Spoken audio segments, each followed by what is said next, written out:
انیس ہاں جی ابا جی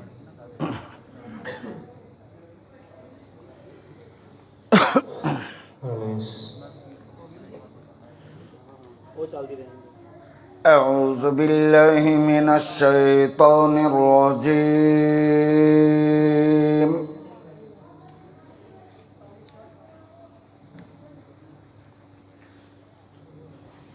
بسم الله الرحمن الرحيم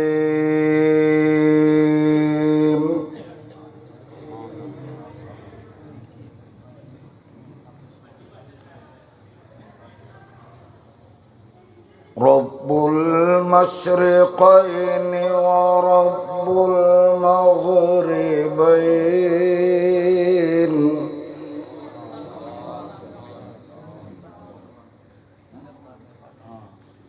فبأي آلاء ربكما تكذبان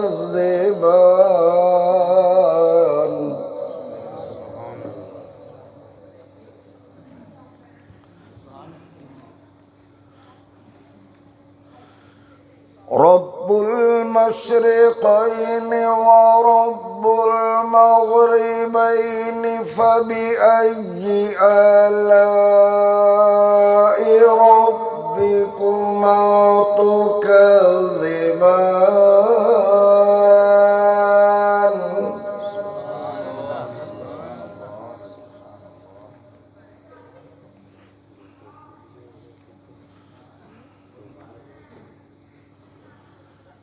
مرج البحرين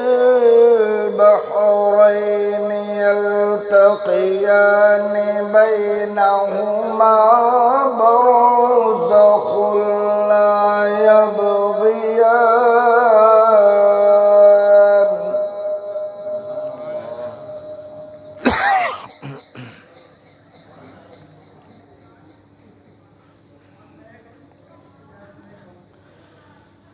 مرج البحرين يلتقيان بينهما برزخ لا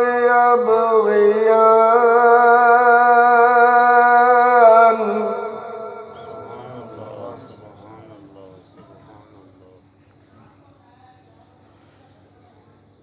فبأي آلاء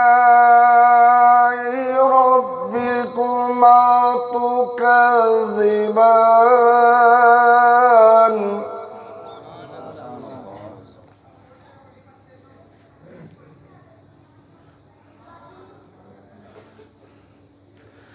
مرج البحرين يلتقيان بينهما برزخ لا يبغيان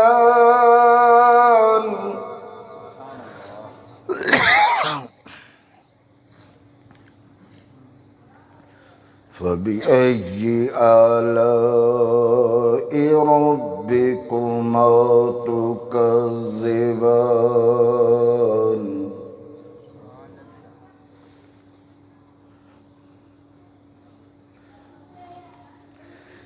يخرج منهما اللؤلؤ والمرجان فبأي آلاء ربكما تكذبان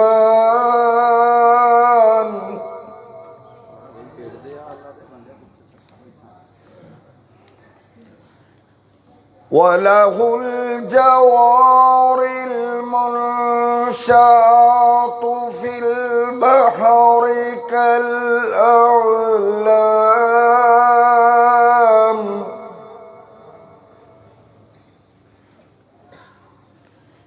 فبأي آلاء ربكما تكذبان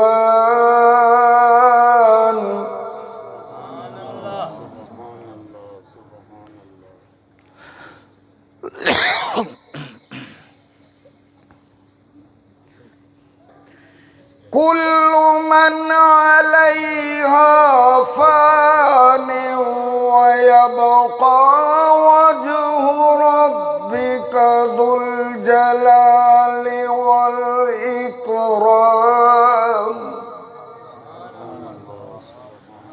فبأي آلاء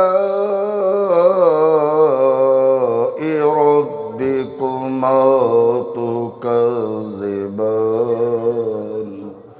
آمنت بالله صدق الله مولانا العظيم.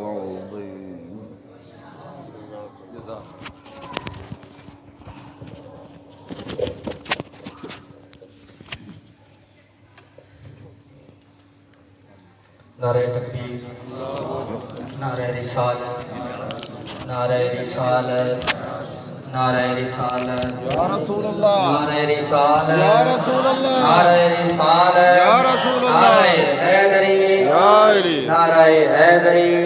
شیطان الرجیم. بسم اللہ الرحمن الرحیم.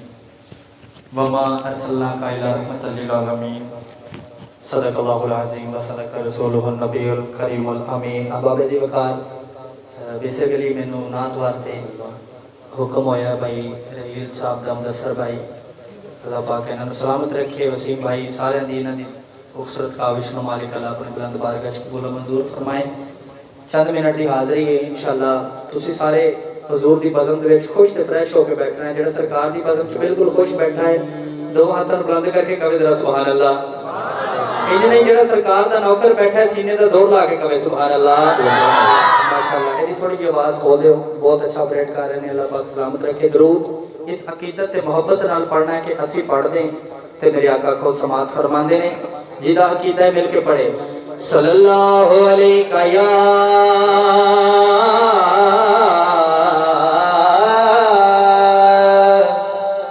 یا رسول اللہ وسلم علیہ یا حبیب اللہ.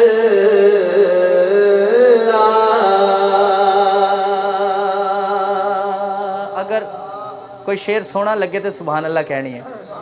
سرکار دے نوکر بیٹھے ہو، نوکر بن کے بیٹھنا ہے سرکار دا. جیدہ کھائیے وہ گیت گائیے، سجاد اٹھا کے کہنا ہے سبحان اللہ. قبلہ قاری صاحب تھوڑی دعا لینی ہے. کہ میں جانتا ہوں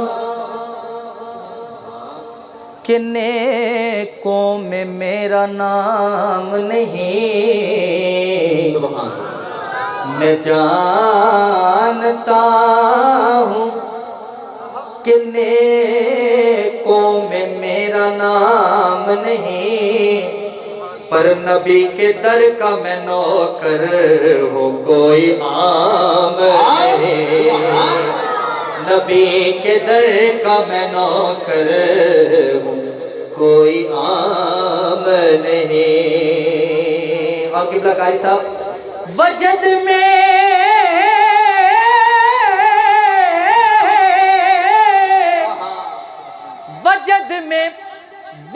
میں ہوش نہ ہو پھر بھی ہوش رہتا ہے. کیوں کہ غلام ان کا میں ہوں پر میں بے لگام نہیں. غلام ان کا ہوں میں پر میں بے لگام نہیں. اور پتہ آپ نو حالاں دا یا رسول اللہ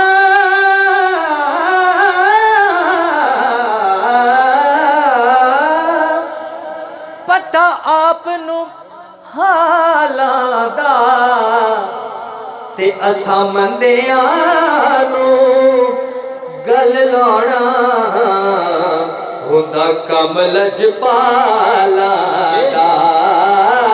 بندیاں نو گل لانا بندیاں نو گل لانا بندیاں نو گل لانا ہوندا کم لجپالا دا.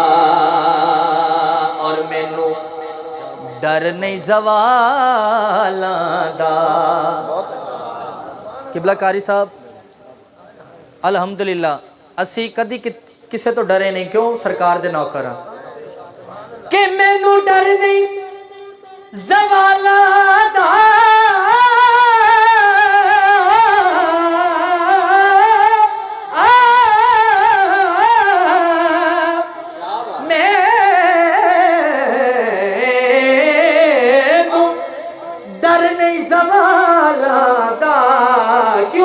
اٹھا کے کہنا ہے میں تے نوکر ہاں میں تے نوکر ہاں زہرا دیا لالا دا میں تے نوکر ہاں زہرا دیا لالا دا پھر جڑا نوکر بیٹھا مل کے صلی اللہ علیہ یا رسول اللہ وسلم علیہ یا حبیب اللہ. ہم آنے والے معزز مہمان گرامی بالخصوص حضرت علامہ مولانا مفتی محمد شفیق جلالی صاحب کو 45-15 میں دل کی اتھا گہرائیوں سے خوش آمدید کہتے ہیں. نعرہ تکبیر، نعرہ رسالت، نعرہ حیدری، نعرہ تحقیق. غلام ہے غلام ہے سیدی مرشدی سیدی مرشدی. لبیک لبیک لبیک یا رسول اللہ لبیک لبیک لبیک یا رسول اللہ لبیک لبیک لبیک یا رسول اللہ لبیک لبیک لبیک یا رسول اللہ لبیک لبیک لبیک یا رسول اللہ لبیک لبیک لبیک یا رسول اللہ لبیک لبیک لبیک یا رسول اللہ. تشریف رکھیں جی. علامہ صاحب تشریف لے آئیں. انشاءاللہ 2 سے 3 منٹ میں اپنی حاضری کمپلیٹ کر لوں گا انشاءاللہ. جتھے جتھے بیٹھے ہو بیٹھ جاؤ تھے. سجاد اٹھا کے کہنا ہے سبحان اللہ. میں آقا دی آمد دے حوالے دے نال ایک کلام دے 2 سے 3 شعر پڑھ کے انشاءاللہ مائک حضرت صاحب دے حوالے تسی سارے مل کے پڑھو گے انشاءاللہ. ہاں کہ مصطفیٰ کے ترانے سناتے چلو مصطفیٰ کے ترانے سناتے چلو مصطفیٰ کے ترانے سناتے چلو مرحبا کی صدائیں لگاتے چلو مرحبا کی صدائیں لگاتے چلو. آج جلتا ہے کوئی تو جلتا رہے آج جلتا ہے کوئی تو جلتا رہے آج جلتا ہے کوئی تو جلتا رہے آج جلتا ہے کوئی تو جلتا رہے. ذکر سرکار کا تم مناتے چلو ذکر سرکار کا تم مناتے چلو. میں لگاؤں صدا آمد مصطفیٰ میں لگاؤں. اس طرح نہیں جنہاں سرکار دا نوکر ہے جنہوں آقا دی آمد دی خوشی ہے دو ہاتھوں کو بلند کر کے چنڈے بنا کے لہرا دیا مل کے پڑھنا ہے. میں لگاؤں صدا آمد مصطفیٰ میں لگاؤں صدا آمد مصطفیٰ میں لگاؤں صدا آمد مصطفیٰ.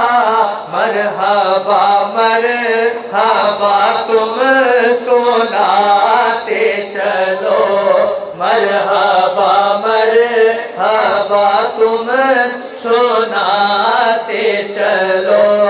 زندگی اور جتنی بھی ہے کاظمی زندگی اور جتنی بھی ہے کاظمی زندگی اور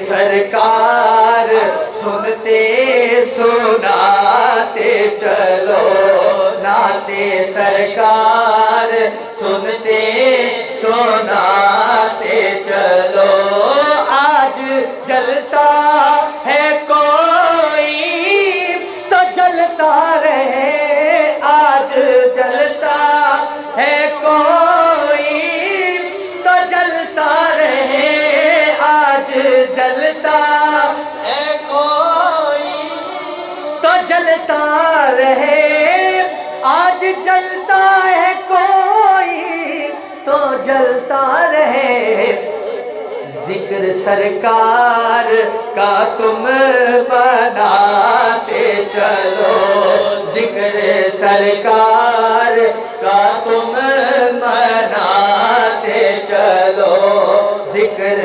سرکار کا تم بناتے چلو میں حاضرین شارٹ کر دیا بالکل ایک شعر قبلہ تھوڑی اجازت نال رحیل بھائی دا حکم ماں دی شان سبحان اللہ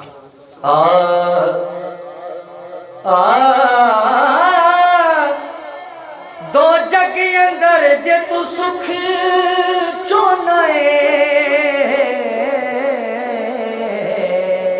سبحان اللہ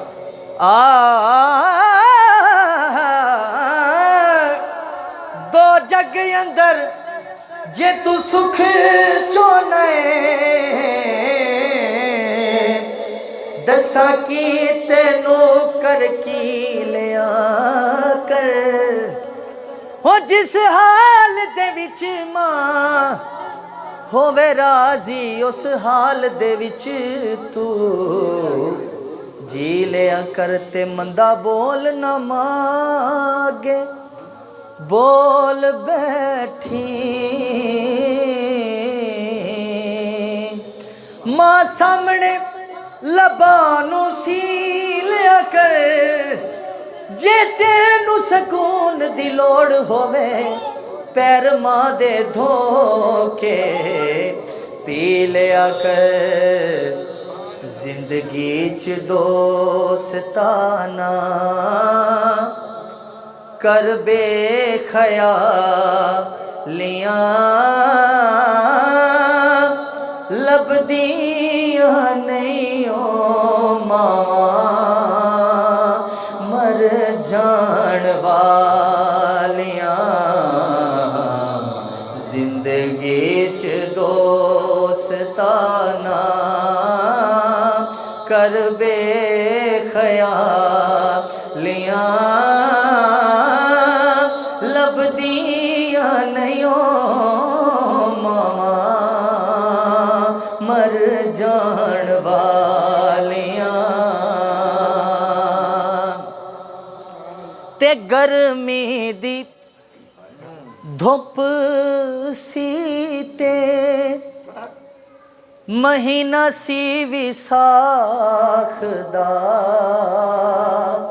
مہینہ سی وساخ دا دین نہیں او دے سکدا بئی تو ایک او دی رات دا ایک او دی رات دا کلا بے کے رویں گا تو ہنیری راتاں کالیاں لبدیاں نہیں او ماں مر جان والیاں دیاں لئی پردیس وے بابل اتے پتراں لئی جاگیراں سب کچھ سہنا کچھ نہ کہنا اتے دھیاں دیاں تک دیراں زندگی چ دوستانہ تکبیر نعرہ رسالت نعرہ حیدری علماء حق اہل سنت الحمدللہ رب العالمین والصلاة والسلام علی سید الرسول و خاتم المعصومین وعلی آلہ واصحابہ اجمعین اما بعد فاعوذ باللہ من الشیطان الرجیم بسم اللہ الرحمن الرحیم محمد الرسول اللہ والذین معہ اشداء علی الکفار رحماء بینہم تراہم رکعا سجدا صدق اللہ العظیم ان اللہ وملائکتہ یصلون علی النبی یا ایہا الذین آمنوا صلوا علیہ وسلموا تسلیما الصلاة والسلام علیک یا سیدی یا رسول اللہ الصلاة والسلام علیک یا سیدی یا حبیب اللہ الصلاة والسلام علیک یا سیدی یا اول خلق اللہ و آخر رسول اللہ وعلا آلک و اصحابک و اہل بیتک یا سیدی یا ابن عبداللہ بحمد اللہ ملا حق سے عقیدہ اہل سنت کا بحمد اللہ ملا حق سے عقیدہ اہل سنت کا پڑھا ہے قدسیوں نے بھی قصیدہ اہل سنت کا زمین ہے اہل سنت کی زمانہ اہل سنت کا زمین ہے اہل سنت کی زمانہ اہل سنت کا بنایا رب نے جنت میں ٹھکانہ اہل سنت کا اٹھو منزل ملے گی تو مزے کی نیند سو لیں گے اٹھو منزل ملے گی تو مزے کی نیند سو لیں گے کرو اب کام تھوڑا سا روزانہ اہل سنت کا کسی بھی جیب کی جانب نہیں پڑتی نظر اپنی کسی بھی ایڈ کی جانب نہیں جھکتی نظر اپنی ایسا بھر دیا رب نے خزانہ اہل سنت کا اللہ رب العزت کی حمد و ثنا اور حضور سرور کائنات مفخر موجودات زینت بزم کائنات دستگیر جہاں غم گسار زماں سید سروراں حامی بے کساں قائد المرسلین خاتم النبیین احمد مجتبی جناب محمد مصطفیٰ صلی اللہ علیہ وسلم کے دربار گہربار میں ہدیہ درود و سلام عرض کرنے کے بعد زینت مسند صدارت مقتدر علماء کرام حضرت علامہ مولانا قبلہ قاری محمد اسحاق صاحب مجاہد اہل سنت حضرت علامہ مولانا قاری محمد آصف رضوی صاحب مجاہد اہل سنت قبلہ حافظ محمد نذیر احمد صاحب بھائی محمد شعبان قادری صاحب زید شرفہ محبوب علیہ الصلاۃ والسلام کے ذکر میں آنے والے محبوب علیہ السلام کے ہر غلام بھائی عمران صاحب کے حکم پر محبوب علیہ الصلاۃ والسلام کے ذکر پہ ہم سب آباد ہو رہے ہیں رب ذوالجلال کی بارگاہ میں دعا ہے رب ذوالجلال ہم سب کی حاضری کو اپنی بارگاہ میں قبول فرمائے حق کے ابلاغ و تبلیغ اور اس پہ عمل کی توفیق عطا فرمائے محبوب علیہ الصلاۃ والسلام کا ذکر کرنا محبوب علیہ السلام کا ذکر سننا اور محبوب علیہ الصلاۃ والسلام کے ذکر میں خوش ہونا یہ تینوں عمل اتنے عظیم عمل ہیں دیوانے جس وقت بھی جہاں پہ بھی جس گھڑی میں بھی جس جگہ پہ بھی بیٹھ کر یہ عمل کرتے ہیں تو یہ عمل تو زمین پہ ہو رہا ہوتا ہے حاضریاں رب ذوالجلال عرش بری پہ لگاتا ہے اور یہ عمل اتنا عظیم ہے اس عمل کو ہر نبی نے کیا ہے ہر نبی نے اپنی امت کو سنایا ہے یہ عمل ہر نبی نے اپنی اولاد کو سکھایا ہے اور محبوب علیہ الصلاۃ والسلام کی شان کو دیکھیں تو محبوب علیہ السلام کے ہر صحابی نے یہ عمل کیا ہے اور صرف محبوب کے صحابہ ہی نہیں بلکہ دیکھا جائے تو کہیں پتھر یہ عمل کر رہے ہیں، کہیں درخت محبوب کی عظمت کے نعرے لگا رہے ہیں، کہیں دیکھا جائے تو اونٹ محبوب کی عظمت کے نعرے لگا رہا ہے، کہیں دیکھا جائے تو گو ختم نبوت کے نعرے سکھا رہی ہے، کہیں دیکھا جائے تو محبوب علیہ السلام کی بارگاہ میں جن حاضریاں دے کے محبوب کا میلاد منا رہے ہیں۔ تو دیکھا جائے زمین کا ذرہ ذرہ اور درختوں کا پتا پتا، صرف انسان نہیں بلکہ ہر شے نے نبی کا میلاد منایا۔ حضرت عبداللہ بن عباس آپ کے کلام کو پڑھیں، آپ تو فرماتے ہیں سمندر کی جو مشرق والی لہریں تھیں وہ مغرب کی طرف آ رہی ہیں، مغرب والی مشرق کی طرف آ رہی ہیں، اور مقصد ایک ہی تھا، ایک دوسرے کو بتا رہی تھی کہ آخر و زمان ابھی آ رہے ہیں۔ اور اسی انداز کو دیکھا جائے عرب کے اندر جتنے بھی جانور تھے وہ بھی ایک دوسرے کو مبارکیں دیتے نظر آ رہے تھے، اور اس سے آسان لفظوں میں یوں سمجھیں، جب جانور نبی کا میلاد منائے بغیر نہیں رہ سکتا تو پھر جاندار مومن مسلمان نبی کا سچا غلام کیسے رہ سکتا ہے؟ اور اس پر دیکھا جائے اس وقت کی گھڑیوں کو دیکھیں، آج کی گھڑیوں کو دیکھیں، آج جتنے بھی نبی کے میلاد میں آئے بیٹھے ہیں یہ اتنے خوش ہو رہے ہیں، 1500 سال بعد تم دیوانے اتنے خوش ہو تو وہ قریب والے صحابہ جو محبوب کو دیکھ رہے تھے وہ کتنے خوش ہوتے ہوں گے؟ ان کا اگلا سال کتنی خوشی والا، اس سے اگلا سال کتنی خوشی والا، اس سے اگلے لمحے کتنے عظیم ہوں گے۔ نتیجہ یہ نکلتا ہے مومن اور مومن کی پہچان، مومن کے مقام کو دیکھا جائے، مومن کو پہچان بھی ذکر نبی سے ملتی ہے، مومن کی پہچان بھی ذکر نبی سے بنتی ہے، اور مومن بنتا ہی ذکر نبی سے ہے، اور حقیقت میں مومن ہوتا ہی وہ ہے جو نبی کی شان کو گھٹاتا نہیں بلکہ ہر لمحہ بڑھاتا ہی بڑھاتا نظر آتا ہے۔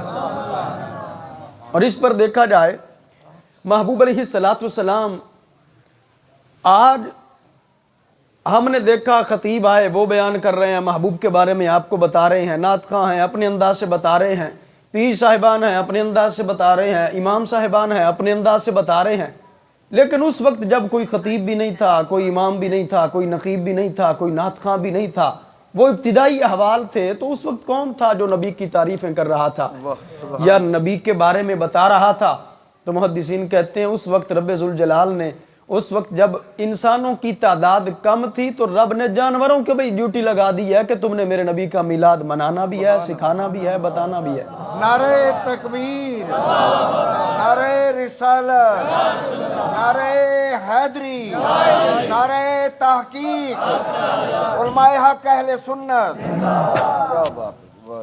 اور اسی انداز کو دیکھیں تو جس طرح حضرت ابو ہریرہ روایت کرتے ہیں کہ ایک چرواہا جب بکریاں چرا رہا ہے، حضرت ابو ہریرہ کہتے ہیں بکریاں چرا رہا تھا، ایک بگھاڑ بھیڑیا آیا، اس نے ایک بکری کو پکڑا، اور وہ بکری جب اٹھا کے لے کے جانے لگا تو یہ چرواہا پیچھے بھاگ پڑا، اس نے دیکھا کہ بکری جا رہی ہے، اس نے بکری چھین لی ہے۔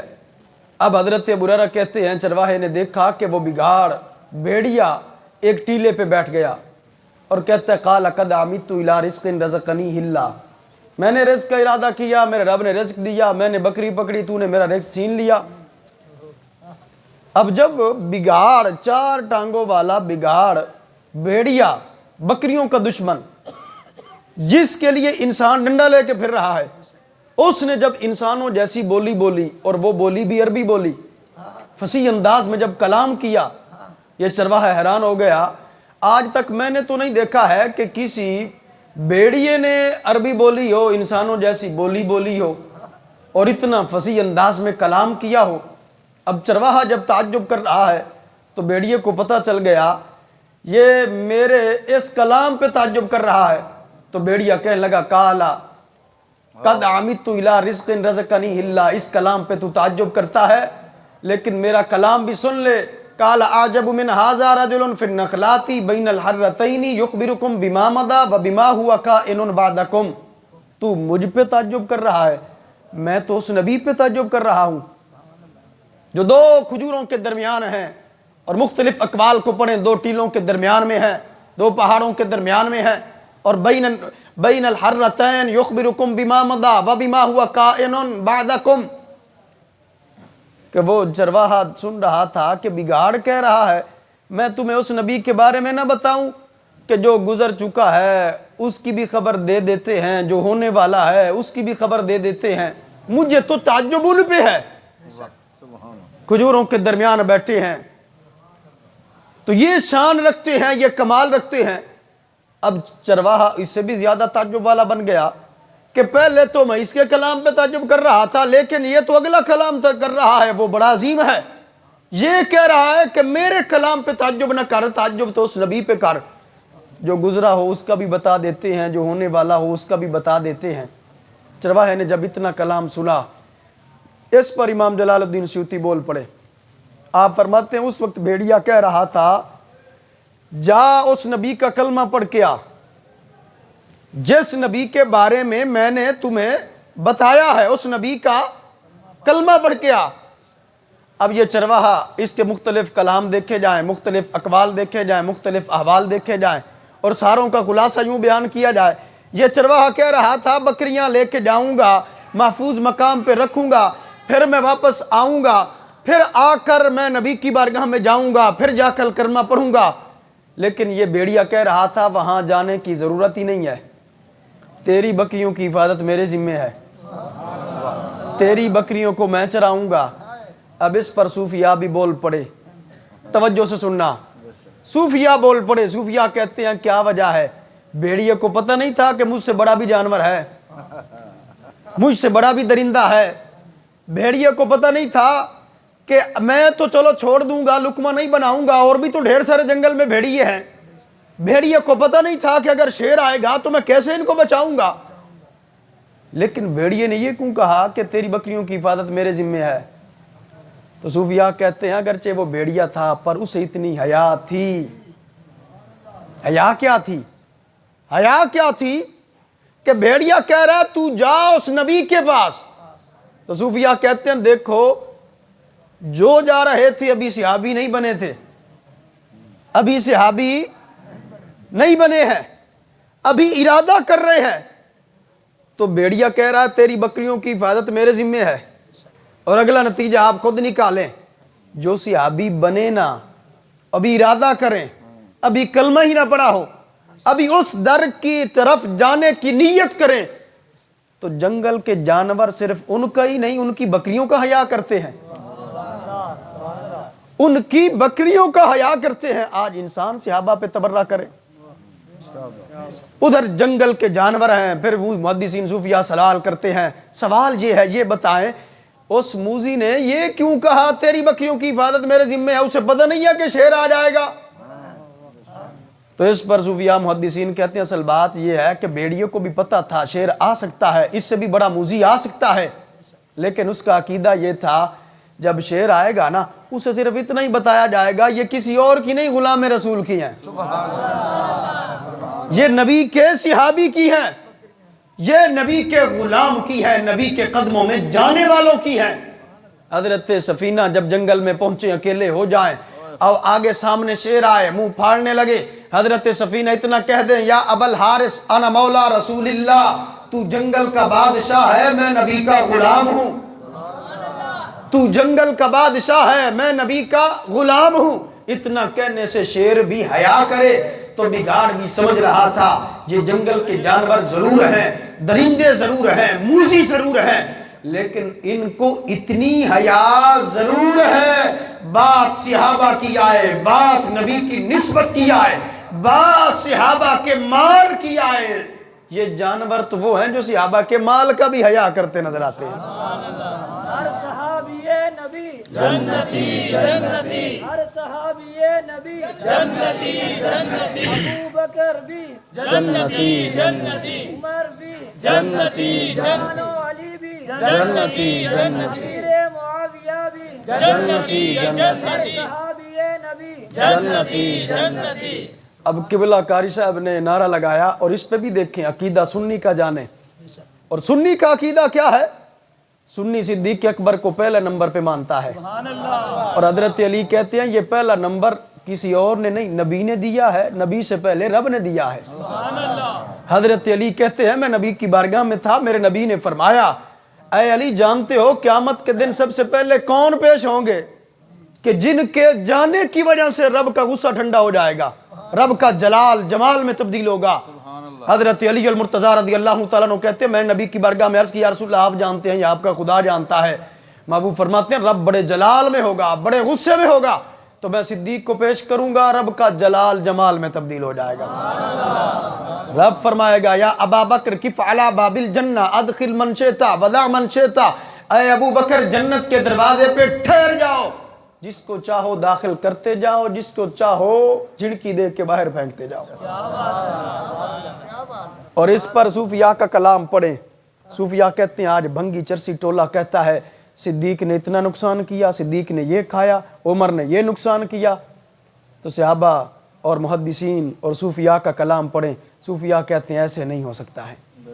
دلیل ایک ہے، محبوب علیہ السلام کی بارگاہ میں ایک بڑھیا آئی، عرض کرتی یا رسول اللہ، اور مختلف اقوال ہیں، ایک قول کے مطابق اپنا کوئی معاملہ لائی، تو میرے نبی علیہ السلام نے فرمایا کل لانا، فیصلہ تیرے حق میں کریں گے۔ اور دوسرا یہ ہے کہ وہ آئی کچھ مانگنے کے لیے آئی، تو میرے نبی نے فرمایا کل لانا لے جانا، لیکن جب جا رہی تھی نا تو میرے نبی علیہ السلام کی بارگاہ سے حاضری دے کے اس کے دل میں خیال آیا چلو یہ مسئلہ تو حل کروا لوں، اگر کل نبی نہ ہوئے تو پھر کس کے پاس جاؤں، پھر میرا حق کون دے گا؟ یہ بڑھیا واپس آتی ہے محبوب کی بارگاہ میں، عرض کرتی یا رسول اللہ آپ نے فرمایا کل لانا، تیرے حق میں فیصلہ ہوگا۔ یا رسول اللہ اگر کل آپ نہ ہوئے تو پھر میرا حق مجھے کون دے گا؟ محبوب نے فرمایا میں نہ ہوا میرے ابو بکر تو ہوں گے۔ اس پر صوفیاء بول پڑے۔ صوفیاء کہتے ہیں وہ بڑھیا کون تھی، کس قبیلے سے تھی، کیا نام تھا؟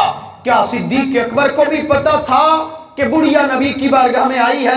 کیا صدیق اکبر کو بھی پتا تھا اس بڑھیا کا نام کیا ہے؟ کیا صدیق اکبر کو بھی پتا تھا کہ یہ بڑھیا کس جگہ پہ رہتی ہے؟ محدثین کہتے ہیں ایسا کلام تو نہیں آیا ہے، بس اتنا آیا ہے میرے نبی نے فرمایا میں نہ ہوا تو یہ تیرا حق ابو بکر تجھے دیں گے۔ اس پر صوفیاء کہتے ہیں وہ بڑھیا جس سے صدیق اکبر جانتے ہی نہ ہوں، جسے پہچانتے ہی نہ ہوں، جس کے نام کا ہی نہ پتا ہو، جس کے قبیلے کا بھی نہ پتا ہو، وہ غیر عورت جب آئے تو میرے نبی تسلی سے کہہ رہے ہیں صدیق حق نہیں کھائے گا۔ جو صدیق کسی غیر کا حق نہیں کھا سکتا وہ نبی کے گھرانے کا حق کیسے کھا سکتا ہے؟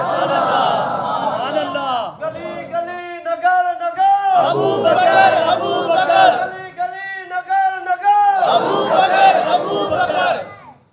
اور اگلی بات صوفیاء کہنے لگے، صوفی سے کسی نے پوچھا نا عمر نے یہ کیا، صدیق اکبر نے یہ کیا، آپ نے فرمایا تو بڑا بے وقوف بندہ ہے، لگتا ہے تیرے اندر ایمان نہیں ہے یا پھر تو حلالی نہیں ہے۔ حلالی بندہ کبھی صحابہ کے بارے میں بک بک نہیں کر سکتا ہے۔ اب جب یہ انداز آیا صوفی کہنے لگا دوسری دلیل بھی سن، یہ ہے کہ صدیق اکبر جب کسی غیر کا حق نہیں کھاتے، اور گارنٹی بھی میرے نبی دے رہے ہیں، گارنٹی بھی میرے نبی دے رہے ہیں میں نہ ہوا ابو بکر حق دیں گے۔ نبیوں کے سردار جن کے بارے میں گارنٹی دے یہ صدیق غیر کا حق نہیں کھاتا، بھلا وہ نبی کے گھرانے کا حق کیسے کھا سکتا ہے؟ صوفی کہنے لگا اگلی بات بھی سن، تو کہتا ہے عمر نے نقصان کیا، صوفی کہتا ہے میرے عقل میں تو اتنی بات آئی ہے جسے نبی نے دعائیں مانگ مانگ کے لیا ہو نا وہ نبی کے گھرانے کا نقصان نہیں کر سکتا،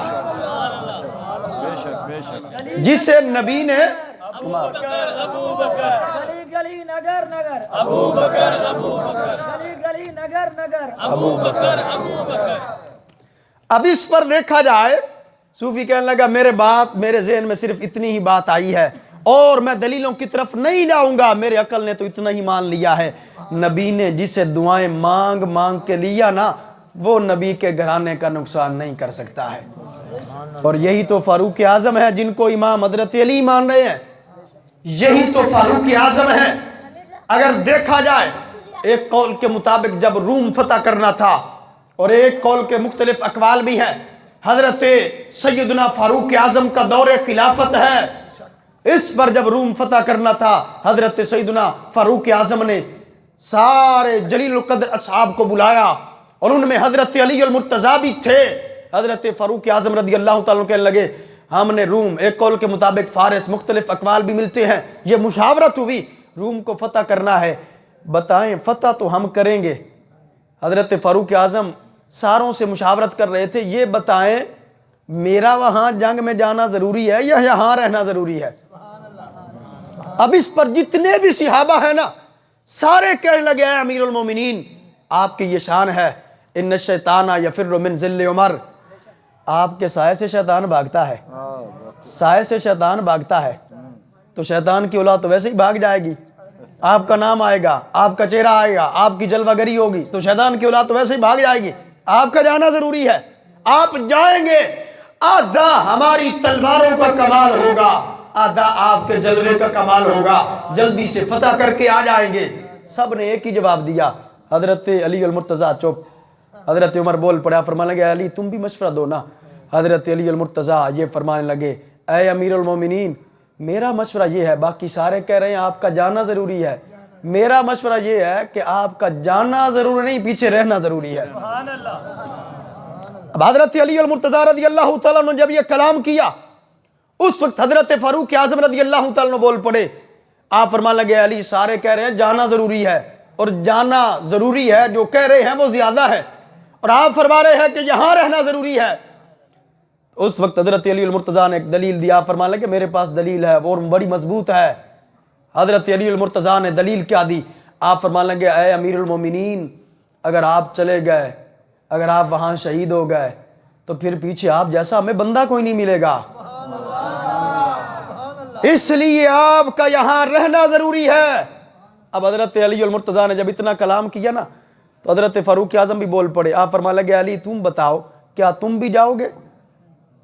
آپ حضرت عمر سے کہنے لگے کیوں نہیں میں تو جاؤں گا۔ آپ فرمانے لگے تم نے بھی نہیں جانا ہے، تمہارا جنگ میں جانا اتنا ضروری نہیں جتنا یہاں پہ رہنا ضروری ہے۔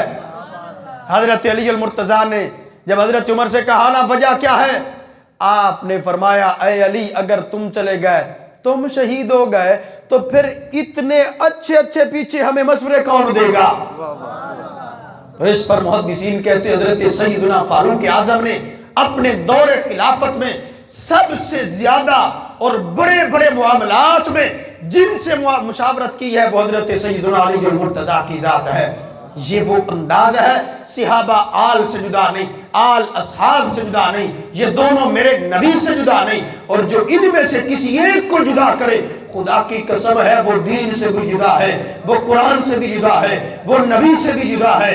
اور اگر دیکھا جائے کامل مومن وہ ہوتا ہے جو نبی کے صحابہ سے بھی پیار کرتا ہے، صدیق اکبر سے لے کر حضرت امیر معاویہ تک نبی کے ہر صحابی سے محبت کرتا نظر آتا ہے، اور نبی علیہ السلام کی گھرانے کے ہر فرد کو اپنا امام مانتا نظر آتا ہے۔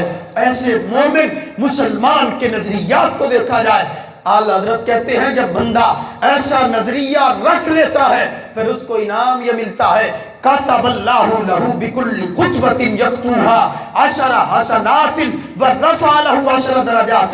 ایسا سنی جب قدم بڑھاتا ہے اللہ ہر قدم کے بدلے 10 نیکیاں بھی لکھ دیتا ہے، 10 درجے بھی بلند فرما دیتا ہے۔ اب اس پر تھوڑا سا آپ غور کریں۔ نعرہ رسالت، نعرہ تحقیق، نعرہ حیدری، نعرہ غوثیہ، تاجدار ختم نبوت، تاجدار ختم نبوت، صحابی نبی جنتی۔ اب اس پر ایک سوال پیدا ہوتا ہے، یہ کیا وجہ ہے؟ ہم نے قرآن میں پڑھا، ہم نے احادیث میں پڑھا اللہ کو مانو، اللہ کے نبی کو مانو، قرآن کو مانو تو اسلام مکمل، دین مکمل۔ ادھر تم کہہ رہے ہو ہر صحابی کو مانو، اور جو شک کرے گا وہ مومن نہیں رہے گا، کسی ایک صحابی کے بارے میں بندہ بولے گا اعلیٰ کہتے ہیں وہ پھر بندہ نہیں رہے گا، کیا رہے گا؟ فرمایا جہنم کا کتا ہوگا۔ اتنا کلام اعلیٰ حضرت کا، سوال یہ ہے وجہ کیا ہے؟ تو اس پر صوفیاء کا ایک آسان سا جملہ ہے، وہ کہنے لگے دیکھو اگر کسی چیز کو غوث اعظم پسند کرے تو درمیان میں ایک بندہ کھڑا ہو جائے کہنے لگے جو غوث اعظم کو پسند ہے وہ مجھے پسند نہیں، تو کیا تم اس بندے کو پسند کرو گے؟ کیا اس کو امام بناؤ گے؟ کیا اس کو شیخ مانو گے؟ وہ لاکھ تمہاری منتیں کرتا رہے تم کہو گے میری غیرت کا معاملہ ہے، 11ویں والی پیر کی محبت کا معاملہ ہے، 11ویں والے پیر کے نام کا معاملہ ہے۔ لہٰذا اس وجہ سے میں تجھے اپنے قریب نہیں آنے دوں گا. جسے صدیق اکبر پسند کریں. ہم کہتے ہیں اگر کوئی کہے مجھے پسند نہیں، ہم کہتے ہیں تیرے ایمان میں شک ہے. اور اگر کسی نبی پسند کرے تو کتنی بڑی شان ہے. نبی کی پسند کو جو ناپسند سمجھے، جس طرح مثال کے انداز میں محدثین نے کہا، جس بندے نے کہا محبوب کو کدو پسند ہے، جو کہے مجھے پسند نہیں، وہ بندہ کیا ہو جاتا ہے؟ کافر ہو جاتا ہے. جو بندہ محبوب علیہ السلام کی چادر مبارک کو میلی کہہ دے تو وہ بندہ کیا ہو جاتا ہے؟ جو بندہ محبوب علیہ السلام کے نالین مبارک کو کیا کہہ دے؟ معاذ اللہ ہلکے جملے بول دے، جس طرح عام بندے کی جوتی ہوتی ہے اس طرح کے جملے تشبیہ دے دے، وہ بندہ بھی کافر ہو جاتا ہے. جو بندہ محبوب کے بال مبارک کو جو ہے وہ معاذ اللہ ہلکے الفاظ میں بولے تو وہ بندہ کافر ہو جاتا ہے. کیا یہ نبی کی پسند ہے؟ نبی کی پسند پہ یہ ہلکے جملے بول رہا ہے، لہٰذا اب یہ مومن نہیں ہو سکتا. محبوب کدو کو پسند کریں، جو کہے مجھے پسند نہیں ہے تو وہ مومن نہیں ہے. محبوب صحابہ کو پسند کرے اور یہ کہے مجھے پسند نہیں ہے، پھر بھی یہ مومن رہے. اور صرف محبوب نے ہی نہیں بلکہ رب نے پسند کیا ہے. تو اس لیے جنگل کے جانور حیا کر رہے ہیں. حضرت سفینہ کے سامنے آج عام بندہ ہو، کوئی غیر ہو، وہ جائے تو جنگل کے جانور لقمہ بنا لیں، لیکن صحابی جائے تو بڑے سے بڑا سانپ بھی جنگل سے باہر نکلتا نظر آئے اور نبی کے صحابہ کا ادب کرتا نظر آئے. ہم کہتے ہیں کالا سانپ حیا کرے، انسان حیا نہ کرے تو پھر یہ مومن نہیں ہو سکتا ہے. کامل مومن وہ ہوتا ہے وہ اتنا ہی سیکھ لیتا ہے جس طرح امام فخر الدین رازی رحمت اللہ علیہ، آپ بیٹھے ہیں اپنے شاگردوں کے درمیان میں، کسی نے کہہ دیا جس طرح صحابہ کہف کے بارے میں بات ہوئی، کسی نے کہہ دیا حضرت آج کے اس دور میں نہ وہ ولی ہے اور نہ ہی وہ کتے ہیں. آپ نے فرمایا وہ ولی بھی ہیں وہ کتے بھی ہیں. وہ ولی بھی ہے اور آپ کے شیخ حضرت شیخ نجم الدین کبریٰ، آپ کے بارے میں یہ مشہور ہے.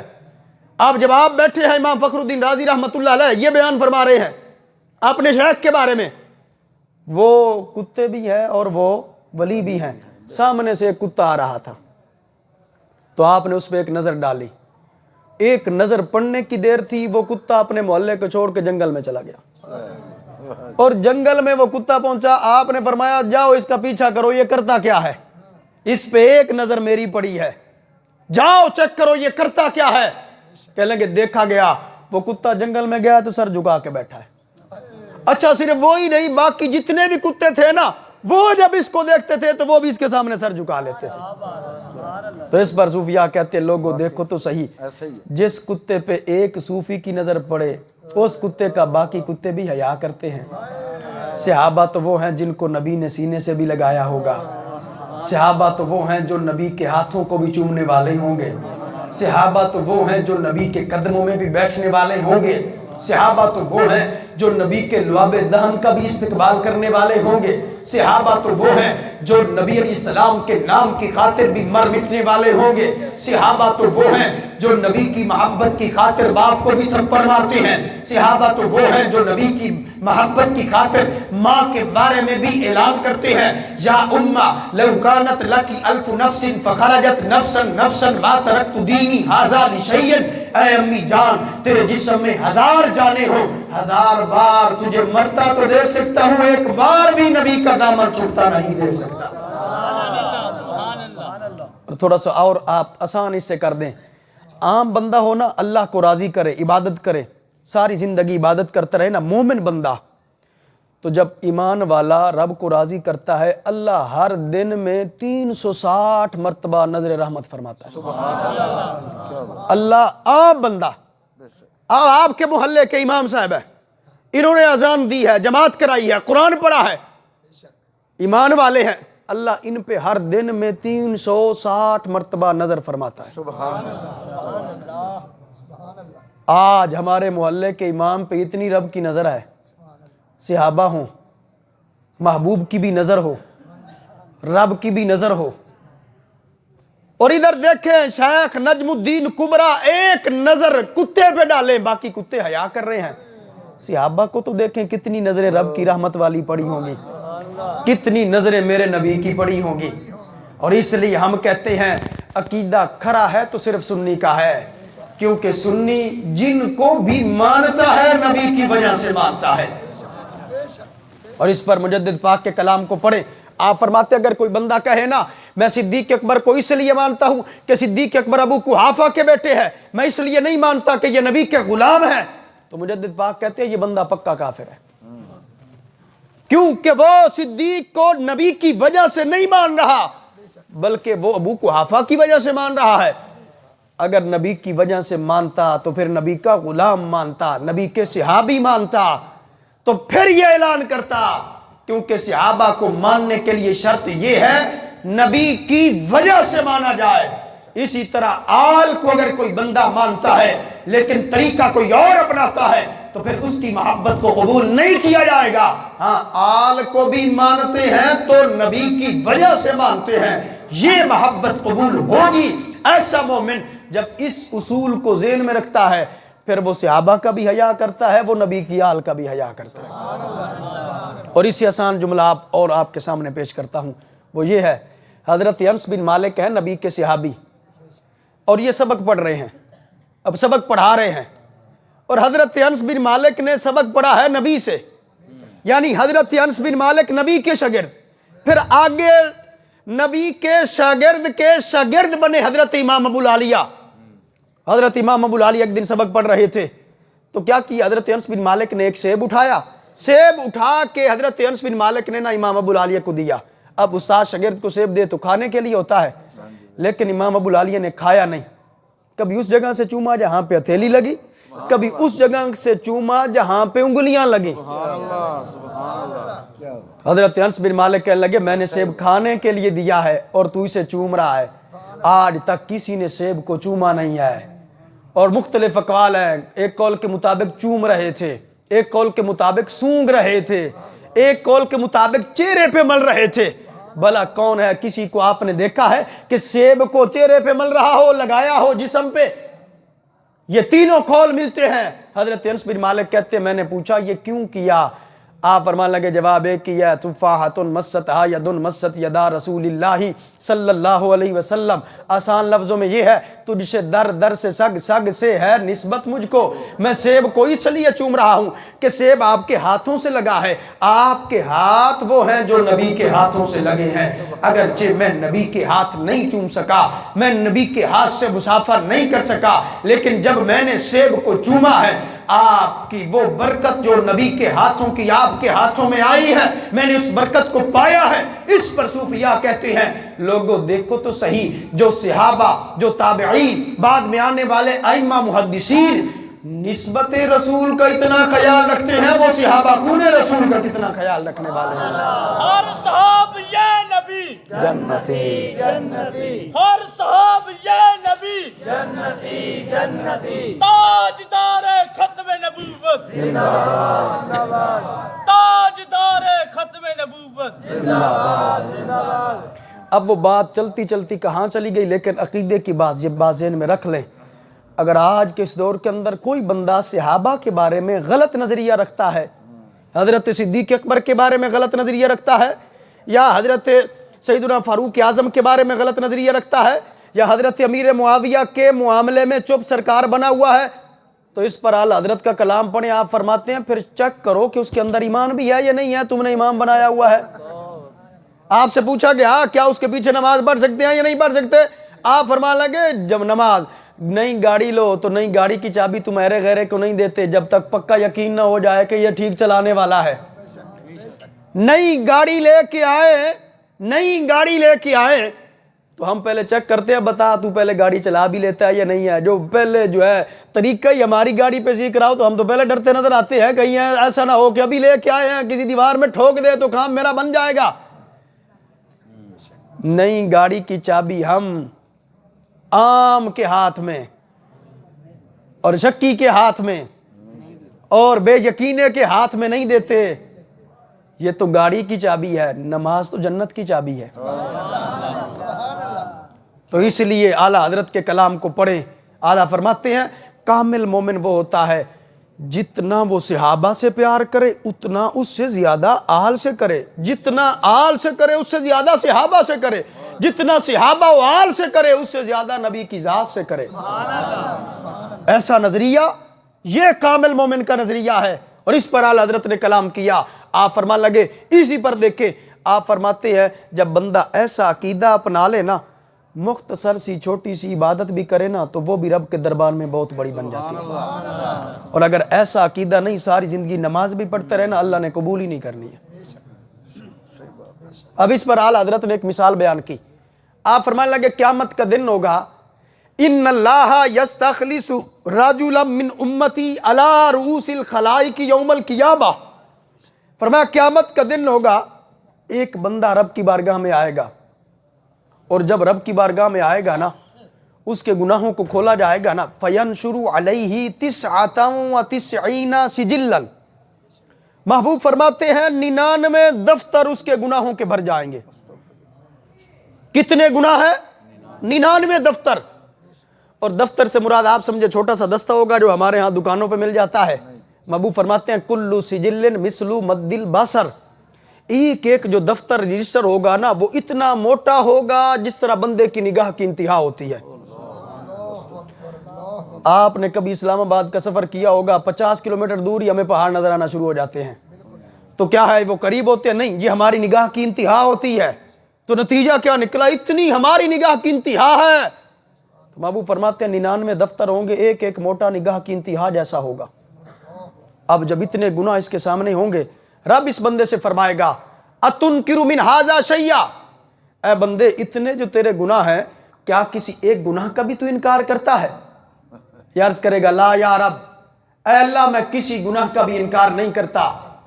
رب اس بندے سے فرمائے گا اظلمک کتبنی الحافظون، اے بندے یہ بتا کیا وہ جو نیکی اور گناہ لکھنے والے تھے انہوں نے تیرے ساتھ کوئی ظلم کیا ہے، کوئی زیادتی کی ہے؟ عرض کرے گا لا یا رب، ایسا بھی نہیں ہے کہ میں مسجد میں آیا ہوں یا میں نے کوئی اچھا کام کیا ہو انہوں نے گناہ لکھ دیا ہو، اللہ کوئی ظلم نہیں کیا، جتنے جرم میں نے کیے ہیں اتنے ہی انہوں نے لکھے ہیں۔ اب رب فرمائے گا اولک عذر، اتنے جو تیرے گناہ ہیں کوئی بہانہ بھی بنا سکتا ہے؟ آج ہم موقع پہ کسی چور کو پکڑے نا، وہ کہتا ہے میں چوری کرنے نہیں آیا، وہ جو تھا نا وہ مجھے لے کے آیا ہے، میں تو یہاں سے گزر رہا تھا اس نے اپنے ساتھ بٹھایا لہٰذا میں اس وجہ سے اس کے ساتھ آ گیا۔ اور یہاں پہ اساتذہ بھی بیٹھے ہیں، وہ بھی بہتر جانتے ہیں، بچہ چھٹی لے کے جاتا ہے، سارا پتہ ہوتا ہے کتنی چھٹی کر کے آیا ہے، کیا کر کے آیا ہے، لیکن موقع پہ وہ ہزاروں بہانے بنا رہا ہوتا ہے، کسی کو مار رہا ہے، کسی کا ختم کر رہا ہے، کسی کو کیا کر رہا ہے۔ ہمیں سارے معاملات کا پتہ ہوتا ہے، اس کے باوجود بھی وہ بہانے بنا رہا ہوتا ہے، شاید بہانہ بناؤں گا استاد چھوڑ دے گا۔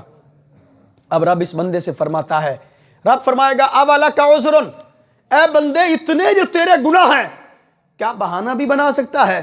عرض کرے گا اللہ بہانہ تو اس سے بنایا جائے جسے پتہ رہو، تو ارادے سے پہلے کے ارادے کو بھی جانتا ہے، جب کچھ نہ تھا تو بھی جانتا تھا، اس وقت بھی جانتا تھا، یہ تھا تھی تھے نہ تھے تو بھی تو سب کچھ جانتا تھا۔ اے اللہ بہانہ تو اس سے بنایا جائے جسے پتہ نہ ہو، تجھے تو ہر شے کا پتہ ہے، اللہ تیری بارگاہ میں کیا بہانہ بناؤں؟ بس ایک ہی اقرار ہے، بہانہ بھی کوئی نہیں ہے، جرم کا اقرار کر رہا ہوں، اللہ سارے گناہ میں نے کیے ہیں۔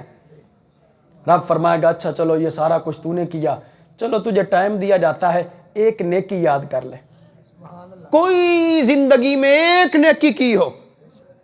یہ بندہ کافی دیر سوچے گا، پھر عرض کرے گا اللہ نیکی کی ہوتی تو یاد ہوتی، جب میں نے نیکی کی نہیں ہے تو میرے پاس ہے کیسے؟ اللہ نیکی کی نہیں ہوتی کیسے؟ میرے پاس تو کوئی نیکی بھی نہیں ہے۔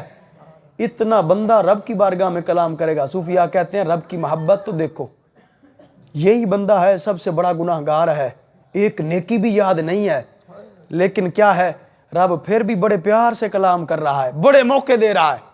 پہلے بتا فرشتوں نے تیرے بارے میں غلط تو نہیں لکھا؟ بتا کیا یہ تو انکار ان میں سے کسی ایک کا انکار کر دے؟ عرض کرے گا نہیں انکار کر سکتا۔ رب فرمائے گا بہانہ بنا، عرض کرتا بہانہ بھی نہیں بنا سکتا۔ رب فرمائے گا چلو کوئی نیکی یاد کر، عرض کرے گا اللہ میرے پاس تو کوئی نیکی بھی نہیں ہے۔ اب رب پھر فرمائے گا بلا ان لک عندنا حسنہ، تیرے پاس کوئی نیکی نہیں، ہمارے پاس تیری ایک نیکی ہے۔ تیرے پاس کوئی نہیں، ہمارے پاس تیری ایک نیکی ہے۔ محبوب فرماتے ہیں فتخرج بطاقہ، فرمایا چھوٹا سا ورقہ نکالا جائے گا، کتنا ہوگا؟ یہ 2 انگلیوں کو ملایا جائے نا، یہ 2 انگلیوں کے سائز کا جتنا ورقہ بنتا ہے، چھوٹی سی پرچی ورقی بنے گی۔ رب فرمائے گا یہ تیری نیکی ہے۔ اب جس بندے کے سامنے گناہوں کے بڑے بڑے پہاڑ، 99 دفتر گناہوں کے، اتنے اتنے موٹے دفتر، وہ 2 انگلیوں کے برابر چھوٹی سی ورقی لے کے رب کی بارگاہ میں عرض کرے گا اللہ یہ اس نے کیا کرنا ہے؟ رب فرمائے گا احضر وزنک، جا وزن کروا، لا ظلم علیک اليوم، آج کے دن کسی پر کوئی ظلم نہیں کیا جائے گا، تو جا وزن کروا۔ عرض کرے گا اللہ بس تو بھیج دے سیدھا، جب جانا ہی میں نے جہنم میں ہے، اتنے میرے گناہ ہیں اللہ تو سیدھا بھیج۔ رب فرمائے گا نہیں، تو جائے گا، حساب کروائے گا، اپنی آنکھوں سے اپنے نامہ اعمال کو دیکھے گا۔ اب محبوب فرماتے ہیں یہ ڈرتے ڈرتے میزان کے پاس جائے گا، جب میزان کے قریب پہنچے گا فرشتے اتنے بڑا دفتر، حد نگاہ موٹا دفتر اٹھا کے لائیں گے، گناہوں والے پلے میں رکھیں گے، دوسرا بھی لائیں گے، گناہوں والے پلے میں رکھیں گے، حتیٰ کہ 99 دفتر جب گناہوں والے پلے میں رکھ دیے جائیں گے، رب فرمائے گا چل تو بھی اپنی پرچی رکھ نیکیوں والے پلے میں، تو بھی اپنی برکی ڈال اس نیکیوں والے پلے میں۔ محبوب فرماتے ہیں یہ ڈرتے ڈرتے جب چھوٹی سی پرچی رکھے گا فتاشت السجلہ وثقلت البطاقہ، فرمایا دیکھتے ہی دیکھتے پرچی بھاری ہو جائے گی، گناہ ہلکے ہو جائیں گے۔ اللہ اکبر۔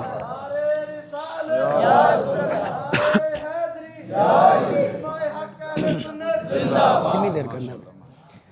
اب اس پر دیکھا جائے تو اعلیٰ حضرت اس پہ کلام کرتے ہیں، اعلیٰ فرماتے ہیں رب فرمائے گا تو کہہ رہا تھا اس ورکی نے کیا کرنا ہے، لیکن یہ تو تیرے 99 دفتر پہ پانی پھیر گئی۔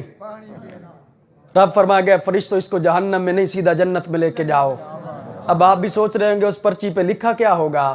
محبوب فرماتے ہیں پرچی کو کھولا جائے گا، فیہا اشہد اللہ الہ الا اللہ وان محمدن عبدہ ورسولہ، اس پرچی پہ لکھا ہوگا اس بندے نے ایک مرتبہ اعلان کیا تھا میں اللہ کے علاوہ کسی کو خدا نہیں مانتا، میں حضرت محمد مصطفیٰ کو اللہ کا رسول بھی مانتا ہوں، اللہ کے خاص بندے بھی مانتا ہوں۔ اب اس پر اعلیٰ حضرت پھر کلام کرتے ہیں، فرماتے ہیں قیامت کا دن ہوگا، کچھ نمازی نمازیں لے کے آ رہے ہوں گے اللہ یہ میں نے پڑھی ہے، کچھ حاجی حج لے کے آ رہے ہوں گے اللہ میں نے یہ حج کیا ہے، کچھ مبلغ خطاب لے کے آ رہے ہوں گے میں نے یہ خطاب کیے ہیں، کچھ مجاہد جہاد پیش کریں گے اللہ میں نے یہ جہاد کیا ہے۔ رب فرمائے گا تمہارا جہاد بھی میں قبول نہیں کرتا، کچھ ایسے ہوں گے رب فرمائے گا تمہاری نمازیں بھی میں قبول نہیں کرتا، لیکن یہ ایسا ہوگا جو کہے گا مجھے نیکی یاد نہیں ہے، رب خود نیکیاں تلاش کر کے اس کے ہاتھ میں تھمائے گا۔ وجہ کیا ہے؟ ادھر نمازیوں کی نمازیں کچھ کی قبول نہیں ہو رہی ہیں، اس کو نیکی یاد ہی نہیں ہے پر یاد دلائی جاتی ہے، پھر بھی یاد نہیں آتی ہے تو ہاتھوں میں تھمائی جاتی ہے۔ وجہ کیا ہے؟ اعلیٰ فرماتے ہیں اس کا اندر ٹھیک ہوگا ان کا اندر خراب ہوگا، اس کا اندر ٹھیک ہوگا، اس نے صرف کلمہ ہی پڑھا ہوگا تو کلمہ اتنا فائدہ دے گا، ان کا اندر خراب ہوگا، نمازیں پڑھی ہوگی، روزے رکھے ہوں گے، مبلغ بنے ہوں گے، قرآن پڑھا ہوگا، اندر نبی کی محبت سے خالی ہوگا، آل کی محبت سے خالی ہوگا، اصحاب کی محبت سے خالی ہوگا، تو پھر کوئی نیکی کام نہیں دے گی۔ اس کا اندر نبی کی محبت سے بھرا ہوا ہوگا، سارا دن گائے بھینس کا گوبر میلنے والا ہوگا، لیکن بات نبی کی آل کی آئے گی ادب سے سر جھکانے والا ہوگا، بات نبی کی ذات کی آئے گی ادب سے سر جھکانے والا ہوگا۔ فرمایا اس کو تلاش کر کر کے نیکی دی جائے گی اور تلاشی بھی بڑی لی جائے گی، صرف ایک نیکی آئے گی، وہ ایک نیکی بھی اتنا کام کر جائے گی، لیکن ادھر ساری زندگی کی نمازیں ہوں گی منہ پہ مار دی جائیں گی، جہنم میں پہنچا دیا جائے گا۔ اعلیٰ فرماتے ہیں نتیجہ یہ نکلتا ہے نماز روزہ حج زکوٰۃ بھی تب قبول ہوتے ہیں جب اندر ٹھیک ہوتا ہے، اور اندر ٹھیک ہونے کا مطلب کیا ہے؟ اعلیٰ فرماتے ہیں جب عقیدہ ٹھیک ہوتا ہے، اور پوچھا گیا عقیدہ اتنی اہمیت رکھتا ہے؟ اعلیٰ فرماتے ہیں نماز فرض، روزہ فرض، جہاد فرض، زکوٰۃ فرض، لیکن جو فرض اعظم ان فرضوں سے جو بڑا فرض ہے نا وہ عقیدے کا ٹھیک ہونا ہے۔ جب بندہ بڑے فرض میں سستی کرتا ہے اللہ یہ باقی فرض بھی قبول نہیں کرتا ہے، باقی فرض بھی تب قبول ہوتے ہیں جس وقت بندہ بڑے فرض میں سستی نہیں کرتا ہے، بڑے فرض کے صحیح انداز سے ادائیگی کرتا ہے۔ اعلیٰ حضرت سے پوچھا گیا یہ بڑا فرض ٹھیک کب ہوتا ہے، بڑے فرض پہ عمل کب ہوتا ہے؟ اعلیٰ فرماتے ہیں نبی کی شان کو گھٹانے والوں کے ساتھ نہیں بیٹھنا، نبی علیہ السلام کے صحابہ کی شان کو گھٹانے والوں کے ساتھ نہیں بیٹھنا، نبی کی آل کی شان کو گھٹانے والوں کے ساتھ نہیں بیٹھنا، نبی کی شان تول تول کے نہیں سینہ کھول کے ماننی ہے۔ فرمایا پھر انعام یہ ملے گا فرض اعظم پورا ہو جائے گا. فرمایا اب مختصر سی بھی عبادت کرو گے نا، رب ذوالجلال اسے بھی بڑی عبادت بنا دے گا. اور اسی آسان لفظوں میں دیکھا جائے، اعلیٰ فرماتے ہیں دل برتن ہے اور اس برتن کو ٹھیک کر لو. پانی کا برتن ہو، بارشوں کا موسم ہے، ہم بارش کو، پانی کو حاصل کرنے کے لیے پانی کے برتن کو بارش میں رکھیں، آنے میں تو کوئی کمی نہیں ہوتی. اگر برتن کے نیچے سے سوراخ ہو، باقیوں کے برتن بھرے ہوئے ہوں لیکن اس کا برتن خالی ہو تو اٹھایا جائے، چیک کیا جائے، نیچے سوراخ ہو تو پانی کا ایک قطرہ نہیں رہتا ہے. تو اسی طرح اگر دل کے برتن میں بھی سوراخ ہو، کب کس وقت صحابہ کا بغض ڈال کے کر لیا سوراخ، آل کا بغض ڈال کے کر لیا، یا نبی کی شان کو گھٹا کے دل میں سوراخ کر لیا، لاکھ عبادت کرتے رہے اسی سوراخ سے نکلتی رہیں گی. یمرکون من الدین کما یمرک السہم من الرمیہ، دین سے ایسے نکل جائے گا جس طرح تیر شکار سے نکل جاتا ہے. لہذا ساری گفتگو کا خلاصہ یہ ہے، محبوب علیہ الصلوۃ والسلام کی محبت سچی اس سینے میں آتی ہے جس سینے میں آل کا بھی پیار ہوتا ہے، اصحاب کا بھی پیار ہوتا ہے. اب وہ بات پتہ نہیں کہاں سے کہاں چلی، وہ پہلی جو ہے وہ روایت بھی مکمل نہ ہوئی لیکن اسی کو مکمل کرتے ہیں. اب حضرت ابو ہریرہ کہتے ہیں چرواہا کہنے لگا کہ میں جاؤں گا کہاں؟ نبی کی بارگاہ میں. میں کلمہ تو پڑھ لوں گا لیکن میری بکریوں کی حفاظت کون کرے گا؟ اب وہ بگاڑ کہنے لگا میں کروں گا. بگاڑ نبی کے غلاموں کی بکریوں کی حفاظت کرے، نبی کے صحابہ کی بکریوں کی حفاظت کرے. اور پھر جب یہ پہنچے محبوب کی بارگاہ میں، عرض کرنے لگا بیما اعرف انک نبی، میں آیا ہوں کلمہ پڑھنے کے لیے پر مجھے کیسے پتہ چلے گا کہ آپ اللہ کے نبی ہیں؟ امام جلال الدین سیوطی کہتے ہیں جب آ کر کہا نا مجھے کیسے پتہ چلے گا آپ اللہ کے نبی ہیں، میرے نبی مسکرا پڑے، فرمان لگے اتنا کافی نہیں ہے کہ تیری بکریاں وہ چرا رہا ہے. فرمایا اتنی دلیل کافی نہیں ہے کہ وہ تیری بکریاں چرا رہا ہے. اور دوسری روایت کو دیکھیں، محبوب علیہ الصلوۃ والسلام نے ارشاد فرمایا جا دلیل میری نبوت پہ سن لے. فرمایا اب جب تو واپس جائے گا نا وفرہا، تیری بکریوں کی تعداد کم نہیں ہوگی، وافر ہوگی. یہ بھی محدثین نے کہا اس سے مطلب یہ بھی لیا جا سکتا ہے، محبوب علیہ السلام نے فرمایا اب تو جس کے سہارے پہ چھوڑ گیا ہے نا بکریاں کم نہیں ہوں گی بلکہ بکریاں زیادہ ہوں گی. سوال یہ پیدا ہوتا ہے یہ کیسے ہو گیا، زیادہ کیسے ہو سکتی ہیں؟ تو اس پر محدثین کہتے ہیں مثال دوسری ہے. حضرت جابر نبی کی بارگاہ میں آئے، عرض کرتے ہیں یا رسول اللہ میرے ابا جی کا وصال ہوا، وعلیہ دین، ان پہ قرضہ تھا اور ان کا وصال ہو گیا ہے، قرضہ سر پہ ہے. میں نے کہا ہے میرے ابا جی نے باغ چھوڑا ہے، وہ میں کھجوریں توڑتا ہوں، وہ لے لیں، قرضہ معاف کر دیں. ان میں سے ایک بندہ بولنے لگا اس سے تو مجھ اکیلے کا نہیں ہوگا، تو ساروں کی بات کر رہا ہے. تو یا رسول اللہ آپ کی بارگاہ میں آیا ہوں، کچھ کیجئے. تو محبوب نے یہ نہیں فرمایا میں کلمہ، نماز، روزہ، حج، زکوٰۃ سکھانے ہوں، تیرا قرضہ تو میرا کام نہیں ہے. محبوب نے فرمایا اس طرح کرنا، کل جب کھجوریں توڑ لینا، ڈھیر بنا لینا، ہمیں بلا لینا. حضرت جابر کہتے ہیں صبح ہوتی ہے، میں نے نبی کو بلایا، محبوب اکیلے نہیں تھے، محبوب آئے، ومعہ ابا بکر و عمر، اکیلے نہیں تھے، صدیق بھی ساتھ تھے، ابو بکر بھی ساتھ تھے.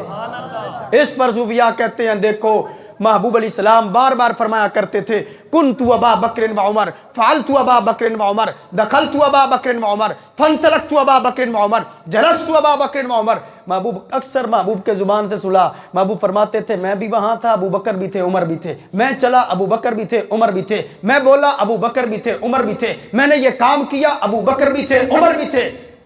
کہنے لگے جب چلتے پھرتے بولتے اٹھتے بیٹھتے وقت نبی نے جدا نہیں کیا، اب بھی نہیں ہے، اب بھی نبی سے جدا نہیں ہے. اب کیا ہوا؟ حضرت جابر کہتے ہیں محبوب آئے، صدیق عمر بھی ساتھ ہیں، محبوب علیہ السلام نے دعا منگوائی، فدعا بالبرکہ، برکت کی دعا کی. اور اس پر ہمارے علماء محدثین نے کہا جو سوال ہوتا ہے پلیٹ سامنے رکھ کے پڑھنا جائز ہے نہ جائز ہے؟ تو اس محدثین کہتے ہیں اتنے بڑے ڈھیر سامنے رکھ کے محبوب نے پڑھا ہے، پلیٹ تو پھر تو چھوٹی سی ہے نا. جب بڑا ڈھیر ہو تو تب پڑھنا جائز ہے، چھوٹی سی پلیٹ تو ویسے ہی زیادہ اجازت دیتی ہے. مسئلہ تو بڑے ڈھیر کا ہوتا ہے، محبوب نے اتنا بڑا ڈھیر سامنے رکھ کے پڑھا ہے تو بعد والوں کو اجازت دی ہے، اس سے چھوٹا تو ویسے ہی اجازت والا بن جاتا ہے. پھر اب محبوب علیہ السلام نے جب دعا مانگی، حضرت جابر کہتے ہیں محبوب نے فرمایا جا سارے قرض داروں کو بلا، سب سے پہلے اس کو بلا جو کہہ رہا تھا نا تیری اتنی کھجوروں سے تو مجھے اکیلے کا نہیں ہوگا. فرمایا اس کو بلا. وہ آیا، حضرت جابر کہتے ہیں صبح کے وقت میں نے اسے بھر بھر کے دیا، وہ لے گیا. زور کا وقت تھا، سارے قرض داروں کو دے رہا تھا. مغرب کا وقت آیا، عصر کا وقت آیا، دے رہا تھا. مغرب کا وقت ہوا، سارے لے کے چلے گئے. میں نے مال کو دیکھا نا، کہنے لگے دیکھا تو سوچنے لگ گیا کہ صبح کے وقت زیادہ تھیں یا اب زیادہ ہیں. سارا دن کھجوریں دیتا رہا. وہ جو کہہ رہا تھا نا اتنی کھجوروں سے مجھے اکیلے کا نہیں ہوگا، وہ تو پہلے 10 منٹ کے اندر ہی لے کے چلا گیا اپنا سارا کچھ. کہنے لگے شام کے وقت دیکھا، پتہ نہیں چل رہا تھا کہ کھجوریں صبح کے وقت زیادہ تھیں یا شام کو زیادہ ہیں. تو کہنے لگے میں نبی کی بارگاہ میں آ گیا. میں نے عرض کی یا رسول اللہ میں گواہی دیتا ہوں، یا رسول اللہ آپ آئے تھے، آپ کی آمد کی برکت سے کام بھی بن گیا ہے. 350 سیر کھجوریں پھر بھی بچی ہوئی ہیں. محبوب فرمانے لگے اے جابر جلدی کر ایتی ابا بکر و عمر. یہی شان میرے ابو بکر کو بھی سنا، یہی میری شان میرے عمر کو بھی سنا. حضرت جابر کہتے ہیں میں جب چل کے آیا میں نے صدیق اکبر کو یہ شان سنائی، میں نے عمر کو یہ شان سنائی. پتہ ہے دونوں کا نعرہ کیا تھا؟ کہنے لگے یا جابر تو یہ شام کو سنانے آیا، ہم نے تو صبح سے ہی لگا دیا تھا. یہ وہ انداز ہے، ہم کہتے ہیں نبی کی شان تول تول کے نہیں، سینہ کھول کے مانا کرو. شان شام کو ظاہر ہو رہی ہے. حضرت جابر کہتے ہیں صدیق عمر کہہ رہے تھے ہم نے صبح سے ہی نعرہ لگا دیا تھا. پوچھا گیا کیوں لگایا؟ صدیق عمر کہتے ہیں اس لیے لگایا ہمیں یقین ہے میرے نبی جس کے لیے ہاتھ اٹھائیں اس کا بھی کام بن جاتا ہے، جس کی طرف قدم بڑھائیں اس کا بھی کام بن جاتا ہے، جن کے لیے لب ہلائیں اس کا بھی کام بن جاتا ہے، جس کو دیکھ لیں اس کا بھی کام بن جاتا ہے. یہ وہ انداز ہے. اس لیے محبوب علیہ السلام نے فرمایا اب تو واپس اپنی بکریوں کے پاس جائے گا نا، تعداد کم نہیں پائے گا بلکہ اس سے بھی زیادہ تعداد پائے گا. اس لیے آج کے اس دور کے اندر آپ چاہتے ہیں کمال مل جائے، انعام مل جائے، وقار مل جائے، نبی کا قرب مل جائے، تو پھر نبی علیہ السلام کی شان کو گھٹانے والوں کے ساتھ نہیں بڑھانے والوں کے ساتھ رہنا. اور آخری بات عقیدے کی بات ہے. ایک صوفی کا کلام، ایک صوفی بیٹھے تھے تو اس کے بعد ایک مولوی وہ خوش طبیعت والا تھا وہ بھی بیٹھ گیا. صوفی کہنے لگا بتا کیا کیا بات کرتا ہے؟ وہ کہنے لگا عقیدے پہ یہ وہ سارے معاملات اس نے بیان کیے. صوفی کہنے لگا میں نے آج کے اس دور کو دیکھا ہے، آج کے اس دور کے بندے نبی سے معاذ اللہ اتنا بھی پیار نہیں کرتے جتنا والدین سے کیا جاتا ہے. اب اس نے جب یہ جملہ بولا سامنے والا حیران ہو گیا یہ جملہ کیسے بول رہا ہے، کیونکہ ہم نے تو نعرے سنے ہیں یا رسول اللہ آپ کی شان کی خاطر جان بھی قربان. تو یہ کیا ہے؟ صوفی کہنے لگا اگلا جملہ بولا، اس نے کہا آج کا مسلمان تو اتنا بھی نبی سے پیار نہیں کرتا جتنا اولاد سے کیا جاتا ہے. آج کا مسلمان تو نبی سے اتنا بھی پیار نہیں کرتا جتنا دوستوں سے کیا جاتا ہے. اب ظاہراً یہ جملہ بڑا عجیب لگ رہا ہے. مولوی صاحب کہنے لگے حضرت اس کا مطلب بھی بتائیں. کہنے لگے صوفی نے کہا یہ تو بتا تیری ماں کا دشمن ہو کبھی گھر پہ لائے گا؟ نہیں. تیری ماں کا دشمن ہو کبھی سینے سے لگائے گا؟ نہیں. تیرے باپ کا دشمن ہو کبھی اپنے پاس لائے گا؟ کبھی سینے سے لگائے گا؟ کبھی اس کی طرف دیکھے گا؟ کبھی اس کو اپنے پاس بلائے گا؟ نہیں. تیرے بھائی کا، تیرے بیٹے کا، تیرے دوست کا دشمن ہو تو کیا ہے اگر کہا جائے کہ کچھ نہیں ہوتا ہاتھ ملا لے تو کہتا ہے میری غیرت کا معاملہ ہے. صوفی کہنے لگا اس مسلمان سے اتنا تو پوچھنا چاہیے کہ جب ماں بہن بیٹی کے معاملے میں اتنی غیرت دکھاتا ہے تو پھر صدیق کے دشمن سے ہاتھ کیوں ملاتا ہے؟ میرے نبی کے دشمن سے ہاتھ کیوں ملاتا ہے؟ امی عائشہ کے دشمن سے ہاتھ کیوں ملاتا ہے؟ نبی کے صحابہ کے، نبی کی آل کے دشمن سے ہاتھ کیوں ملاتا ہے؟ کہ لگے اس سے مجھے نتیجہ یہ نکلتا ہے آج کا مسلمان تو نبی سے اتنا بھی پیار نہیں کرتا جتنا والدین سے یا دوستوں سے یا بیٹوں سے کیا جاتا ہے. اگر یہ اتنا پیار کرتا تو یہ نبی کے اپنی ماں اور اپنے باپ کے دشمن کو اتنا بڑا دشمن نہ سمجھتا جتنا نبی کے دشمن کو بڑا سمجھتا. اپنے بھائی اپنے بیٹے کو دشمن کو اتنا دشمن نہ سمجھتا جتنا بڑا یہ نبی کی آل اور نبی کے صحابہ کے دشمن کو دشمن سمجھتا. اور آپ کے سامنے بھی یہ اصول ہے، آپ بھی اپنا محاسبہ کریں. کیا ہم نبی سے پیار کتنا کر رہے ہیں؟ والدین سے بڑھ کے کر رہے ہیں یا صرف نعروں کی حد تک کر رہے ہیں؟ اور اگر آپ صرف نعروں کی حد تک کر رہے ہیں تو خدا کی قسم ہے آپ اپنے ایمان کا محاسبہ کریں. نمازیں پڑھیں گے تو نمازیں قبول نہیں ہوں گی. اور یہ بات بھی ذہن میں رکھ لیں آپ جو کما رہے ہیں، جو بنا رہے ہیں، جو کر رہے ہیں یہ صرف دنیا میں رہ جانا ہے. کام نبی کی محبت آئے گی، کام اچھے اعمال آئیں گے. وہ اس طرح وہ مشہور ہے نا، مظفر بادشاہ تھا، اس کی بیوی نے کہا یہ کیا وجہ ہے کہ تو 5 درہم کا جوڑا پہنتا ہے، تو بادشاہ ہے، چاہے تو 1,00,000 والا پہن، میرا تو دل چاہتا ہے 1000 والا پہن، لیکن کم از کم تو 100 والا تو پہنا کرنا، یہ 5 والا کیوں پہنتا ہے؟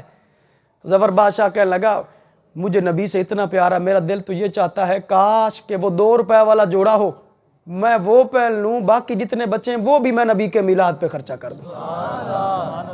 جب اس انداز سے نبی سے پیار کرنے والے ہوں گے، آپ کی حاضری کا بھی مقصد پورا ہو جائے گا۔ پھر حاضریاں آپ ظاہراً زمین پہ بیٹھے ہوں گے، حاضریاں رب عرش پہ لگائے گا۔ رب ذوالجلال ہم سب کو نبی کی سچی محبت نصیب فرمائے۔ وما علینا الا البلاغ المبین۔